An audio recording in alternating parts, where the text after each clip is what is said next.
우리에게 주신 하나님의 말씀은 요한복음 5장 1절에서 9절에 이르는 말씀입니다.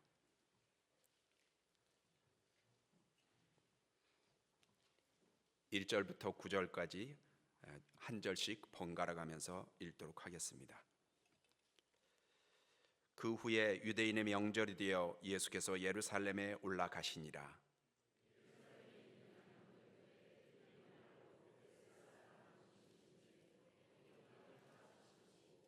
그 안에 많은 병자, 맹인, 다리 저는 사람, 혈기 많은 사람들이 누워 물의 움직임을 기다리니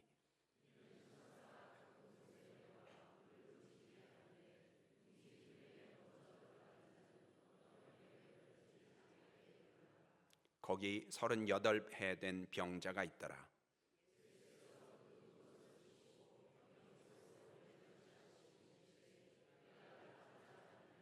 병자가 대답하되 주여, 물이 움직일 때 나를 못에 넣어주는 사람이 없어 내가 가는 동안에 다른 사람이 먼저 내려가나이다.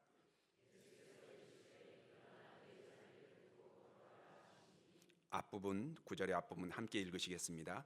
그 사람이 곧 나아서 자리를 들고 걸어가니라. 아멘.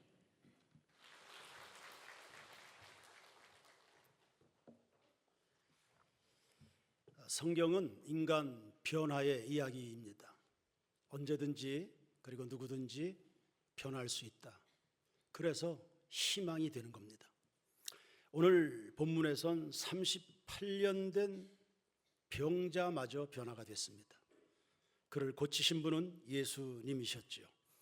그래서 오늘 본문의 첫 번째 묵상 포인트는 예수님은 만병의 치료자가 되신다는 겁니다. 병든 자는 누구든지 예수 이름 불러야 됩니다. 물론 의료진들의 도움을 받아야 되는 영역이 많습니다. 그래도 사람의 생명은 하나님의 손에 있기 때문에 병든 자는 하나님 앞에 기도합니다. 하나님이 우리에게 주시는 구원에는 영혼뿐 아니라 육체적 건강도 포함되어 있습니다. 그러므로 주님 나를 구하시옵소서, 영육을 다 포함합니다. 마태복음 4장 23절에 예수님께서 온 갈릴리에 두루 다니사 회당에서 가르치시며 천국 복음을 전파하시고 백성 중에 모든 병과 모든 약한 것을 고치셨다 했습니다. 예수님이 세상을 구원하는 세 가지 주요 방편, 가르치고 전하고 치유하는 겁니다. 그래서 우리는 복음을 전합니다. 행복 나눔 축제 진행합니다. 365 전도회 꿈을 가지고 있습니다. 그리고 각 구역에서 가르치죠. 교회 학교에서 가르쳐서 제자로 양성하여 다시금 세상으로 재파송합니다. 병든 자를 치유하기 위해서 우리는 기도도 하고 부지런히 신방과 함께 위로와 권면을 멈추지 않는 것입니다. 이와 같이 예수께서 교회에 위임하신 인류 구원 사업은 이 세 가지. 우리 세인교회는 1월 1일에서부터 12월 30일까지 오직 이거 합니다. 가르치고 전하고 치유합니다. 그런데 살펴볼 게 있는데요, 교회에서 전도 교육은 꽤 힘을 씁니다. 반면에 치유 사역에 대한 관심들 다소 비중이 약한 것은 아닐까 싶은 생각이 있습니다. 아마도 교육, 이건 내가 할 수 있겠네 싶은데 병든 자를 치유한다, 이건 내 능력 바깥의 일이라고 여겨서 그런지 모르지만 이 부분은 소심해지는 경우들이 있습니다. 그러나 그리 생각할 거 아닙니다. 저의 목회 초창기였습니다. 30대 후반 나이인데 부흥 강사로 오신 선배께서 해주신 말이 있습니다. 황 목사님, 기회 있는 대로 성도들의 머리에 손 얹어 안수해 주세요. 전 이제 목회 시작할 때고 나 같은 것이 감히 어찌 사람들의 손에, 성도들의 손에, 그것도 연세 높은 어른들에게 손을 얹어서 내까지 것이 어찌 안수기도 하나 쑥스러워할 때였습니다. 그런데 그것이 내 권위가 아니라 예수의 권위라는 거 알게 됐거든요. 목사님, 성도들에게 계속 손 얹어 안수하고 기도해 주세요. 하나님이 역사하십니다. 이런 거구나 알게 됐죠. 출애굽기 15장 26절에 이르시되 너희가 너희 하나님 나 여호와의 말씀을 들어 순종하고 내가 보기에 의를 행하며 내 계명에 귀를 기울이며 내 모든 규례를 지키면 내가 애굽 사람에게 내린 모든 질병 중 하나도 너희에게 내리지 아니하리니 나는 너희를 치료하는 여호와라. 질병을 내리시는 분도 하나님이시고요, 치료하시는 분도 하나님이십니다. 우리에게 은혜 베푸시는 분도, 심판하시는 분도, 채찍을 드시는 분도, 위로하시는 분도, 찢으시는 분도, 싸매시는 분도 다 하나님이십니다. 고침받고 싶은 사람은 하나님 바라보시길 바랍니다. 말라기 4장 2절에 내 이름을 경외하는 너희에게는 공의로운 해가 떠올라서 치료하는 광선을 비추리니 너희가 나가서 외양간에서 나온 송아지같이 뛰리라. 오늘도 질병으로 마음고생 몸고생하는 성도들이 무지하게 많은데요, 주여 긍휼을 베풀어 주셔서 이 모든 절망에서, 상처에서, 불안함에서, 외로움에서 벗어나 외양간에서 놓여진 송아지처럼 뛰고 기뻐하고 춤추는 성도들 되게 하옵소서. 마태복음 8장 17절, 이는 선지자 이사야로 통하여 하신 말씀에 우리의 연약한 것을 친히 담당하시고 병을 짊어지셨도다 함을 이루려 하심이더라. 아멘. 마태복음 10장 1절입니다. 예수께서 그의 12제자를 부르사 더러운 귀신을 쫓아내며 모든 병과 모든 약한 것을 고치는 권능을 주시니라. 아멘. 보십시오, 출기차게 성경은 치유에 관한 말씀을 우리에게 하십니다. 그러므로 이 부분에 관심과 함께 믿음과 함께 기대들을 가져야 됩니다. 우리 손에 이미 치유의 능력이 와 있는 겁니다. 예수님이 와 계시죠? 여러분 속에 성령님 일하고 계시지요? 하나님이 약속해 주셨잖아요. 그러니 믿고 선포하고 손얹어 축복하는 거 주저하지 않기를 바랍니다. 치유는 꼭 목사들의 전유물은 아닙니다. 야고보서 5장 14절에 너희 중에 병든 자가 있느냐, 그는 교회의 장로들을 청할 것이요 그들은 주의 이름으로 기름을 바르며 그를 위하여 기도할지니라 했습니다. 교회 장로님들 세웠습니다. 하나님의 소명이 있습니다. 장로님들이요, 하나님이 치유 사역자로 여러분 부르신 겁니다. 여러분의 교회 봉사의 영역을 여러분이 마음대로 극히 좁은 의미로 제한하지 마십시오. 성경에 분명히 이야기했습니다. 장로들은 기름을 바르며 위하여 기도해라. 주님 도우시라. 우리 성도들 건강하도록. 그리고 우리 장로님들은 치유 사역자로 살기에 손색이 없게 평소의 삶이 성결해야죠. 그리고 경건해야 됩니다. 그리고 성도들에 대한 그 아픔 깊이 이해하고 공감할 수 있는 마음들 가져야 됩니다. 그리고 성도들도 장로님들 통해 일하실 하나님을 기대하면서 기도를 받으십시오. 담임 목사만 찾지 마시고 우리 교회 10명이 넘는 장로님들이 있습니다. 그래서 주일만 되면 교회 구석구석에서 장로님들에게 성도들이 안수받는 장면, 이거 봐야 됩니다. 그렇게 되길 축원합니다. 일반 성도들도 다 마찬가지입니다. 부모의 권위로 자녀들에게 손을 얹고 교회학교 교사들의 권위로 학생들에게 손을 얹어 축복하는 겁니다. 그리고 주변의 병든 자들을 위해서 부지런히 손 얹어 축복하고 안수하십시오. 그리고 여러분 자신을 위해서도 믿음의 손을 얹어 축복하시기를 바랍니다. 내가 하는 것은 아닙니다. 사람이 무슨 권위가 있겠습니까? 힘이 있겠습니까? 다만 하나님의 우리는 약속을 믿습니다. 나를 사랑하사 나를 위하여 십자가에서 죽으시고 3일 만에 부활하사 죄와 사망과 저주와 질병을 끊어내신 예수의 이름을 우리는 믿는 것입니다. 그 이름으로 축복하는 것이거든요. 베드로는 십자가에 못 박힌 예수 만났습니다. 부활하신 예수 만났습니다. 오순절에 성령을 부으시는 약속대로 그 예수 만났습니다. 아, 말씀대로 다 되는구나. 눈치가 있으면 깨달아야 되죠. 아, 말씀하신 대로 다 되네. 성경대로 죽으시고 성경대로 부활하 성경대로 성령이 부어진 되는 거구나. 그 믿음 가지고 베드로가 안진뱅이를 향해 선포한 겁니다. 은과 금은 내게 없지만 내게 있는 것으로 내게 주노니 나사렛 예수의 이름으로 일어나 걸을지어다. 여러분 뭘 가졌습니까? 여러분 가지고 있는 목록들 나열해 보십시오. 그 가지고 있는 것 중에 세상을 변화시킬 뭐가 있습니까? 바울은 로마 앞에서도 유대인들 앞에서도 헬라 세계에서도 예수만 자랑했습니다. 로마 권력 그것으로 사람 구원하냐? 헬라의 지식인들이요, 당신들이 사람 하나 구원하냐? No. 여러분이 가진 게 뭡니까? 우리가 가진 거 하나밖에 없습니다. 예수 그리스도이신 겁니다.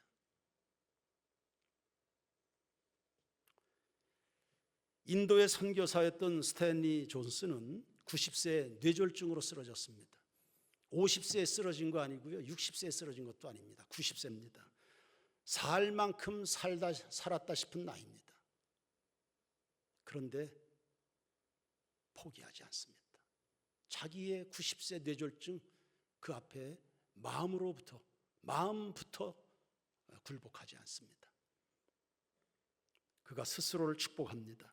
예수의 이름으로 명하노니 나 스탠리 존스야 일어날지어다. 하나님이 점점 차도 있게 해주셨습니다.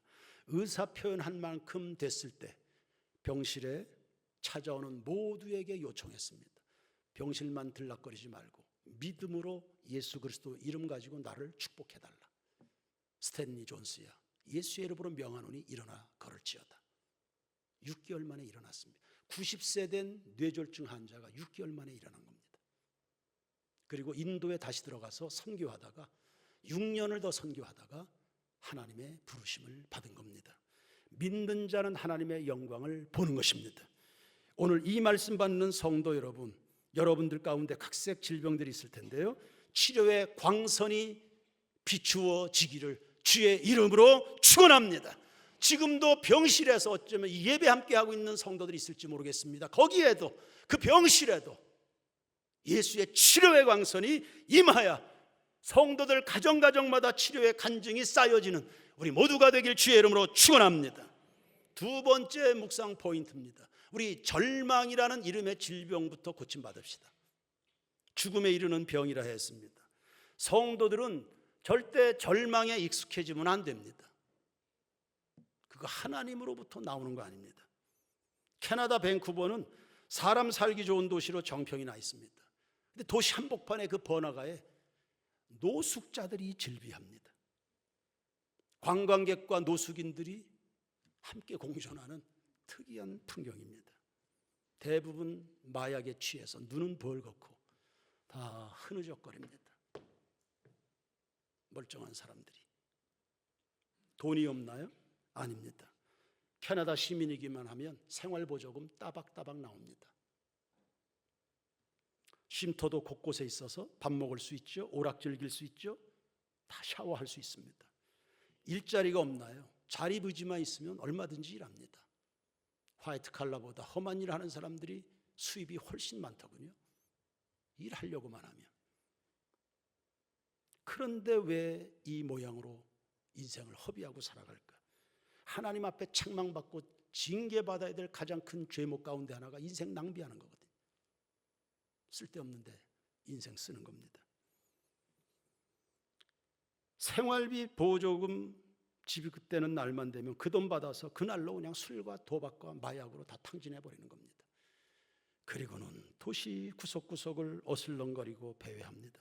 주변을 불안하게 합니다. 왜 그렇게 사는 겁니까? 생활비 지원된다 했으니 돈 문제는 아니죠. 돈이 없어서 이러고 사는 거 아닙니다. 사회보장이 취약합니까? 캐나다는 돈 넘쳐납니다. 공장도 안 만듭니다. 공기 나빠진다고. 웬만한 거 다 수입해서 사다 씁니다. 캐나다의 그 엄청난 산림자원들, 아무것도 안 하고 200년 동안 나무만 팔아도 충분히 먹고 사는 나라가 캐나다입니다. 근데 왜 이러고 삽니까? 여러분, 이건 돈 문제, 상황의 문제 아닙니다. 이건 영적인 문제입니다. 인간의 모든 문제는 다 신학적이에요. 하나님 앞에서 풀어야 됩니다. 이들이 공통적으로 알고 있는 질병, 그거 다른 거 아닙니다. 절망에 익숙해져 있는 거죠. 꿈이 없는 겁니다. 미래에 대한 생각을 하려고 하지 않습니다. 꿈이 없는 백성은 망한다 했습니다. 노숙자 중에는 대학 교수 출신도 있고요, 변호사 경력을 가진 인텔리들이 있다고 그랬습니다. 어느 한순간 이 유능한 사람들이 큰 실패를 맛보면서 그냥 주저앉아 버린 겁니다. 산불로 한순간에 재산 다 날아가고 가족 해체되면서 큰 낙심 가운데 빠진 다음에 일어나지를 못한 겁니다. 그 낙심을 딛고 일어선다면 다행이지만 희망을 발견하지 못한 사람은 도시의 민폐자로 전락을 하는 겁니다. 여러분, 꿈은 어디에 있는 것입니까? 여러분이 오늘도 살아가고 있는 그 꿈 말입니다. 어제 48구역 성도들과 소초면 장향리를 지나갔습니다. 어느 로또 복권집 앞에 차량들이 줄지어 늘어서 있는 거 봤습니다. 지나갈 때, 돌아올 때 여전히 일주일에 한 번씩 그 복권의 꿈을 가지고 있는 사람들. 꿈은 예수 그리스도 안에 있는 것 믿으시길 바랍니다. 베드로전서 1장 3절에 예수 그리스도는 죽은 자 가운데서 부활하사 우리를 거듭나게 하사 어떤 소망입니까? 산 소망입니다. 절대 꺼질 수 없는, 사라질 수 없는, 지워질 수 없는, 결코 묻혀버릴 수 없는, 잊어버릴 수 없는 그런 산 소망을, 그것도 영원한 소망을 우리에게 주셨다고 했습니다. 죽음마저도 떨쳐낸 강력이기 때문에 예수 그리스도를 믿는 성도들을 절망케 할 것은 이 땅에 없습니다. 혹이라도 깊은 탄식 속에, 근심 속에 있는 교우들, 그거 속고 있는 겁니다. 중등부의 박찬주라는 학생이 있는데요, 6개월 전에 용돈 몇만 원을 제가 주었습니다. 감격한 박찬주가, 목사님, 저는 세인교회에 위해서 목숨을 바치겠습니다. 2개월쯤 지났습니다. 유현수 청년이 세인교회 행정실장으로 임명받으면서 말끔하게 정장을 빼입고 교우들 앞에서 인사하는 저녁 예배 시간이 있었어요. 예배 끝나자마자 쪼르륵 저에게 이 중앙 통로로 달려왔습니다. 목사님, 저 앞으로 세인교회 행정실장 할 겁니다. 현수 형 조만간 밀어내고 내가 행정실장 할 겁니다. 아마 양복 빼입고 앞에 서 있는 현수를 보면서 굉장히 가오가 느껴진 것 같습니다. 그리고 몇 개월이 또 지나서 기독학교 수련회 첫날 저녁 집회 때였습니다. 여러분들이 대한민국의 미래다. 우리 한국교회는 여러분들의 그 손아귀에 가지고 있다. 목사는 목사 몫을 할 테니까, 교사들은 교사의 몫을 할 테니까 너네들은 너네들 인생 책임져라. 성실해라. 공부해라. 예, 목이 터져라 소리를 쳤고 기도했습니다. 그때 또 피를 받은 모양이에요. 예배 마치자마자 찾아왔습니다. 목사님, 저는 훌륭한 사람 될 겁니다. 제가 지금 무슨 이야기 하는 겁니까? 그리스도 예수의 공동체라는 이 교회 안에서 늘 이 희망의 말씀을 듣고 살아가는 사람들은 꿈이 늘 있는 겁니다. 꿈틀대는, 속에 뭔가가 하고 싶은 게, 되고 싶은 게, 꿈틀대는 야망이 속에 있는 겁니다. 본문의 병자는 38년이 됐습니다. 신명기 2장 14절에 보시면 이 38년은 이스라엘 백성들이 광야에서 방황했던 긴 절망의 시간입니다. 누가 절망을 준 거 아닙니다. 본인들이 믿음이 없어서 절망한 겁니다. 이 38년을 뭐 믿음과 감사와 희망 이런 것보다는 원망, 낙심, 불신앙으로 점철된 시간들을 보냈죠.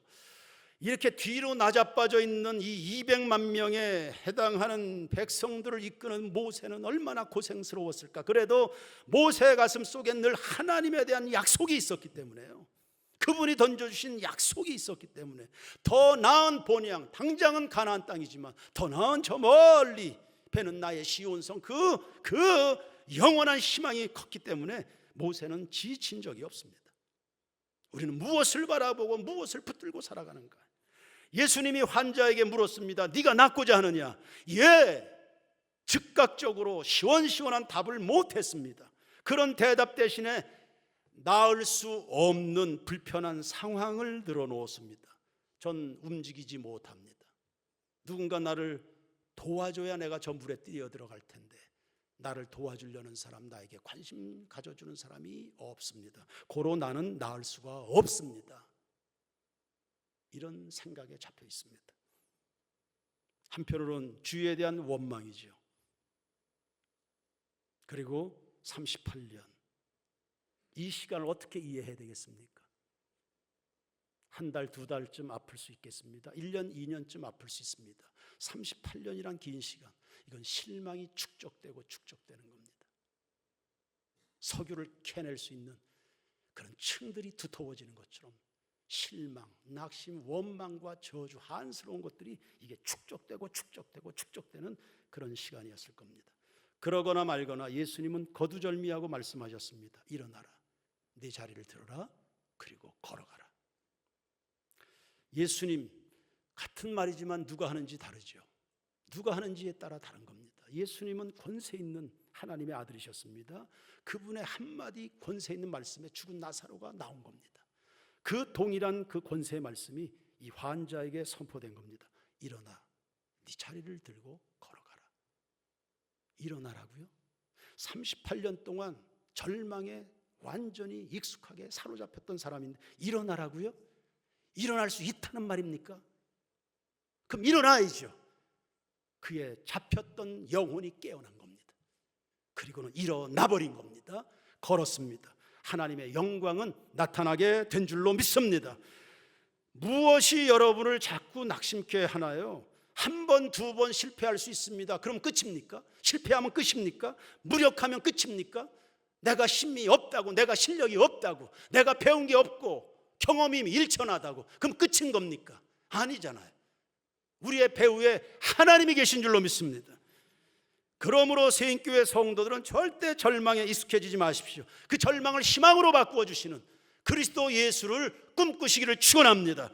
그래서 예수와 함께 다시 일어나, 아니 그분의 약속을 붙들고 일어나 오늘 이 아침에요, 오늘부로 절망과 결별을 선언해버리는 우리 모든 교우들 되길 축원합니다. 세 번째 묵상 포인트, 이기주의라는 질병도 치료받으십시오. 우리 시대를 가장 힘들게 하는 병이죠. 디모데후서 3장 1절 이하입니다. 말세를 고통으로 밀어넣고 있는 제1원인 극도의 개인주의라 했습니다. 네가 낫고자 하느냐 물었을 때, 물이 움직일 때 나를 그 연못에 데려다주는 사람이 없습니다. 굉장히 씁쓸한 대목입니다. 38년 된 명자입니다. 이 연못가에 와서 누워 있은 지가 몇 년이 됐을지는 잘 모르겠습니다. 38년입니다. 굉장히 긴 시간입니다. 물론 너도 환자, 나도 환자, 다 저살기 바쁜 신세죠. 다 다루기 힘든 질병으로 고생하는 사람들인데, 그러니 뭐 다 나부터 살아야지, 이런 생각은 매우 자연스러울 겁니다. 그래도 그렇지, 어떻게 38년 동안 누구 한 사람이라도 다가와서, 내가 보니까 아저씨는 이 베데스다 연못가의 왕고참이신 것 같은데, 저도 급하긴 하지만 요번에 물이 움직이면 아저씨부터 먼저 들어가도록 저희들이 도울게요. 어떻게 이런 사람이 한 사람도 없을 수 있나? 우리가 살아가는 세상에, 다 같이 은혜 받고 살아가는 세상에, 이 풍족한 삶을, 대한민국을 누리는 사람들 가운데 어떻게 저만 살자고 그렇게 할까? 나도 아파요. 나도 힘들어요. 나도 목구멍이 포도청입니다. 나도 아픕니다. 그래도 어떻게 다 자기만 생각할까? 굉장히 야박한, 생존과 경쟁만이 남아있는 살벌한 사회의 한 단면인 겁니다. 물론 물에 들어간다고 해서 나을런지는 모르겠습니다. 물에 들어가는 것 없이 예수님이 고치셨으니까요. 간혹 천사들이 내려와서 물을 움직일 때 먼저 들어가는 사람은 낫습니다. 그게 풍문으로 떠도는 이야기일지. 그런데 어쨌든 그 연못가에 많은 사람들이 모여 있는 거 보면 거기에 뭔가 있을 수는 있겠습니다. 어쨌든 연못이 고치진 않았죠. 예, 아저씨 먼저 들어가도록 도와드릴게요. 그래서 치료가 안 됐을 수도 있습니다. 병은 낫지 않았어요. 그래도 자기들도 저 힘들면서 나를 우선적으로 도와줬다. 감동은 남을 수 있지 않겠습니까? 연못가에. 그걸 말하고 싶은 겁니다. 새인교회 교우들이요. 아브라함과 조카 롯은 둘 다 부자였습니다. 목양하는 가축이 많았죠. 그러나 양들을 먹일 목초지가 비좁았습니다. 그래서 휘하 목자들 사이에 다툼이 일어났습니다. 서로가 자기가 먼저라고, 우리 양들이 먼저 먹어야 된다고, 그게 재산이니까 그렇게 다툼이 일어났습니다. 이런 사태를 누가 수습을 했습니까? 아브라함입니다. 어떻게 제안했습니까? 이걸 어떻게 수습을 하는 겁니까? 통상적으로 어떻게 해야 됩니까? 찬물도 위아래 순서가 있다는데 어른이니까 먼저 이런 것들을 수습해야 됩니까? 이걸 누가 통상적으로 먼저 해야 되는 것인지요? 아브라함이 먼저 나섰습니다. 야, 조카야, 이거 보는 눈도 많은데 우리가 이렇게 살면 안 되지. 이거 굉장히 창피스러운 일이다. 우리 이거 싸울 일이 아니고 우리 결별하자. 그래서 네 양 가지고 떠나고, 그 대신 정말 좋은 쪽이 있으면 너가 먼저 가져라. 나머지 거 내가 가질게. 네가 좌하면 내가 우하고, 네가 우하면 내가 좌할 거다. 선택권을 먼저 양보했습니다. 한 사람이 좋은 땅 가지면 한 사람은 덜 좋은 땅 가지게 됩니다. 여러분, 그렇게 거래할 수 있는 용기가 있으시겠습니까? 한 사람이 좋은 거 가지면 다른 사람은 나머지 거 가져야 됩니다. 근데 아브라함이 그렇게 합니다. 그럴 용기가 나에게 과연 있을 것인가? 아브라함은 그거 했습니다. 굉장히 치밀한 계산이 아브라함에게 있습니다. 뭡니까? 그 계산이 믿음이라는 겁니다. 복은 결국 하나님이 주신다. 이게 그리스도인들이 가지는 치밀한 계산입니다. 결국 복은 하나님이 주신다. 목초지가 내 양과 내 재산을 책임지는 거 아니고 결국 하나님이 복을 주신다. 결국 하나님이 복을 주시는데 이까지 인심 한번 쓰는 거야. 복은 복대로 아브라함이 받고 칭찬과 명성까지도 가져갑니다. 아브라함이. 치밀한 계산 아닙니까? 다 가져가는데. 복은 하나님이 주십니다. 아멘 하시길 바랍니다. 사색번성 하나님이 주십니다. 치료는 연못이 주나요? 하나님이 주시나요? 달리기 빠른 사람이 복을 받는 것입니까? 유능한 사람, 강한 사람이 꼭 재물을 가져가는 것입니까? 아닙니다. 하나님께 은혜 입는 사람이 가져가게 되는 것입니다. 그러므로 의인은 믿음으로 삽니다. 누굴 믿는 겁니까? 연못을 믿는 겁니까? 나를 도와줄 법한 사람들을 기대는 겁니까? 아니요, 하나님을 믿는 믿음인 것입니다. 시편 127편 1절에 여호와께서 집을 세우지 아니하시면 세우는 자 수가 헛되고 성을 지키지 않으시면 파수꾼의 경성함이 허설하다. 시편 121편 1절과 2절입니다. 내가 산을 향하여 눈을 들리라. 나의 도움이 어디서 올꼬? 나의 도움은 천지 지으신 여호와에게서로다. 할렐루야. 요한일서 5장 4절입니다. 무릇 하나님께로부터 난 자마다 세상을 이기느니라. 여러분, 세상 이기고 있지요? 하나님께로 난 자마다 다 세상을 이깁니다. 여러분이 구원받은 하나님의 사람인가? 뭘로 알아요? 세상을 오늘 이기고 있는가? 이번 한 주간의 영적 전쟁을 여러분이 이기고 있는가? 여러분 속에 성령이 계신가? 여러분들이 말씀에 다스림을 받는 사람인가? 이겨야 된다. 이겨야 된다. 하루 아침에 눈을 뜨면 집을 나섭니다. 무수한 위험과 유혹이 도사리고 있습니다. 다 살아서 돌아와야죠. 한 주간 이제 성도들 주일 예배 마치면 세상으로 보냅니다. 다 살아서 돌아와야지. 우리 세인교회 성도들이 다 승리하고 하나님께로부터 난 자, 주님과 연결되어 있는 사람, 이 사람들은 세상을 이긴다. 여러분, 이기는 성도들 되길 축원합니다. 이길 수 있는 무기도 들려주셨네요. 우리의 믿음이라고 그랬습니다. 그러므로 세인교회 성도들이 이 하나님을 바라는 믿음으로 생존과 경쟁 사회를 다 치유해버리는, 그래서 우리 세인교회 성도들이 가는 곳에는 경쟁보다도 하나님의 축복이 임하는, 비교의식, 경쟁의식, 열등감, 우월감, 이것들이 쓰레기였다는 것을 깨닫게 해주는, 세상을 치유하는 성도들 되길 축원합니다. 그래, 우리가 살아있어야 된다. 살아있어야 된다. 산 믿음으로 살아가야 된다. 질병은 믿음으로 고칩니다. 무엇을 믿는 것입니까? 38년이나 된 고질병도 고쳐주신다는 믿음입니다. 예수께서 변화시킬 수 없는 부류의 사람은 없구나를 깨닫게 되길 바랍니다. 그래서 나도 우리 서로에게도 희망을 갖게 됩니다. 예수님이 하시면 된다는 믿음입니다. 두 번째, 하나님의 자비하심에 호소하시길 바랍니다. 5장 14절 말씀을 열어주세요. 거기 말씀하십니다. 더 심한 것이 생기지 않도록 다시는 죄를 범하지 말라.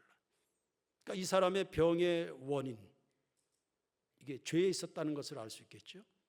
38년 동안 병에 잡힌 게 아니라 숨겨져 있는 죄악에 38년을 붙잡혀 있었던 겁니다. 가서 다시는 죄를 범하지. 하나님께서 우리에게 의를 행하라고 인생의 시간을 주셨는데 죄 짓느라고 인생 낭비하지 말거라. 38년이나 이 죄에 붙들려 있는 것입니다. 그의 죄에 붙들려 있으니 영혼이 어둡죠. 영혼이 어두운 사람이 건강할 수 있습니까? 문제는 그런 죄인인데도 불구하고 38년 동안 아무도 모르게 사로잡혀 있는 그 죄가 있었는데 그래도 예수님은 그를 불쌍히 여겨서 다시 살아날 수 있는 기회를 주신 겁니다. 여러분, 우리의 구원은 내 공로 아닌 것 다시 확인하고 넘어갑시다. 하나님의 선물인 줄로 믿습니다. 주님의 자비와 긍휼 앞에 용서받지 못할 죄인은 없습니다. 여러분, 한 번, 두 번 넘어질 수 있습니다. 이 주님의 풍성한 긍휼 때문에 우리는 또 꿈을 꿀 수 있습니다. 나도 저 사람처럼, 저분처럼 빛나는 인생 살아갈 수 있는 겁니다. 그리고 말씀의 권세를 믿으십시오. 이 환자 예수님이 고쳐주셨습니다. 물에 넣어서 고치신 거 아닙니다. 물이 움직여서 고침받은 것도 아닙니다. 그냥 예수님이 고치셨습니다. 예수는 누구의 도움도 필요치 않으시는 창조주 하나님이신 것을 믿습니다. 다른 곳 바라보지 마십시오. 세상 바라보면 실망입니다. 나를 바라보면 매우 절망스럽습니다. 그러나 예수 바라보면 희망인 것입니다. 예수님은 말씀 하나로 고치셨습니다. 무슨 도구가 필요하지 않습니다. 그 말씀에 하나님 능력과 임재, 현현이 일어나게 되는 겁니다. 말씀 한마디로 일어나라. 자리를 들고 걸어가라. 아니 38년 동안 일어나 본 적이 없는데 요양원, 노인 요양원에 들어가면 멀쩡했던 환자도 몇 개월만 거기 누워 있으면 걷지를 못하시는데 38년 동안 누워 지낸 사람 걸어라. 아니 뭔가 고쳐준 느낌, 끼임새라도 준 다음에 일어나라. 이리 말씀해야죠. 하나님이 우리에게 주시는 명령은 그래서 그냥 인간적인 생각으로 받으면 다 굉장히 부담스러워요.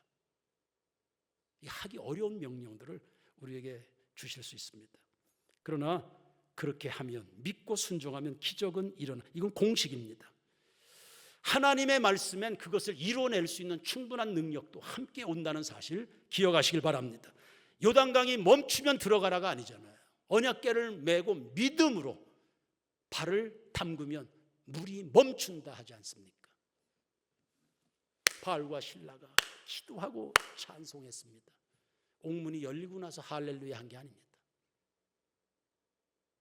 잠겨 있는데 기도하고 찬미할 때 옥문이 열리는 겁니다. 무엇이 먼저일까요? 너희는 먼저 그의 나라와 그의 의를 구하라. 그리하면 이 모든 것을 너희에게 더하시리라. 모두가 암기할 법한 이 말씀에 여러분의 인생을 던지시기를 축원합니다.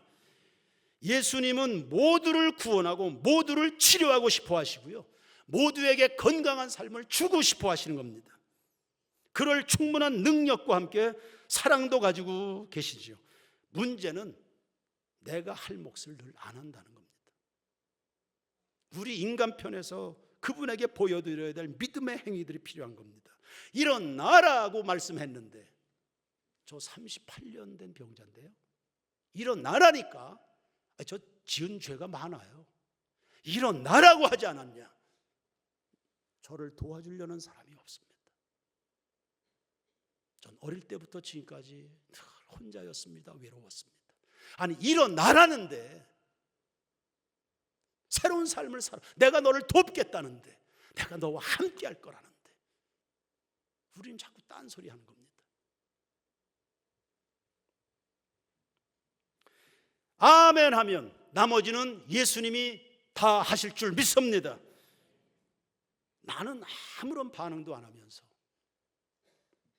예수님이 자동적으로 구원해 주실 것 기대하지 마십시오. 정직하게 하나님 앞에 여러분 서시면 됩니다. 주님, 저 죄인입니다. 지금 제가 마주한 이 상황 대처할 능력이 없습니다. 도와주십시오. 주님의 긍휼 그거 부어주십시오. 제 모든 죄를 사하시고 제가 정말 위선자로 살았습니다. 멀쩡하게 교회 온 목사인데, 장로인데 저 정말 부끄럽습니다. 도와주십시오. 저에게 기회를 주십시오. 제 모든 삶을 주님께 맡깁니다. 내 모든 삶을 주님께 드립니다. 나를 다루십시오. 그렇게 되는 순간에 여러분의 삶에 기적도 치유도 변화도 발전도 축복도 일어나게 될 것을 믿습니다.